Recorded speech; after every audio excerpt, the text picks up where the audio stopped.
अस्सलामुअलैकुम। एक दिन मुल्ला नसीरुद्दीन हमाम में कुछ गुनगुनाते हुए सोचने लगे कि लानत है मुझ पर और अहले दुनिया पर। खुदा ने मुझे इतनी अच्छी आवाज़ दी है, लेकिन मैंने आज तक इसका फ़ायदा नहीं उठाया और ना ही दुनिया वालों ने इससे महफूज होने की तरफ कोई तवज्जो दी। अब भी वक्त है, आवाज़ बात दस्तूर शीरी है।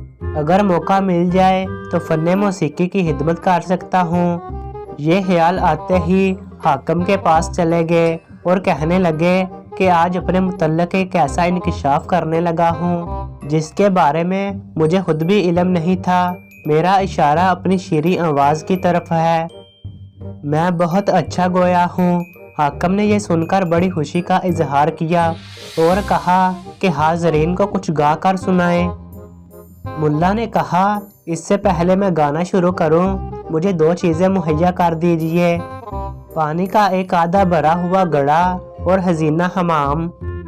हाकिम ने कहा, हजीना हमाम तो इस वक्त दस्तरस से बाहर है, अलबत्ता पानी का घड़ा इस वक्त मुयस्सर आ सकता है। लिहाजा पानी से भरकर घड़ा लाया गया। मुल्ला ने अपना मुंह घड़े पर रखकर बड़ी दिलहराश आवाज़ें निकालना शुरू कर दी।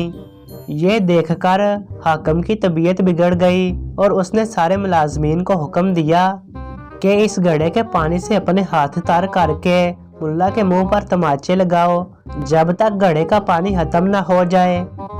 मुल्ला ने जब 2-4 तमाचे खाए तो सजदे में गिर पड़ा और खुदा का शुक्र अदा करने लगा।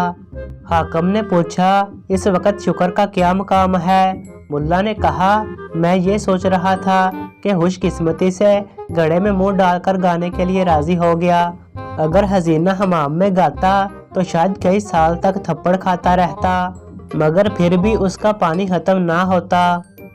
मेरे साथ साथ ये मुलाजमीन भी मुसीबत में गिरफ्तार रहते। ये सुनकर हाकिम को हंसी आ गई और मुल्ला को छोड़ दिया।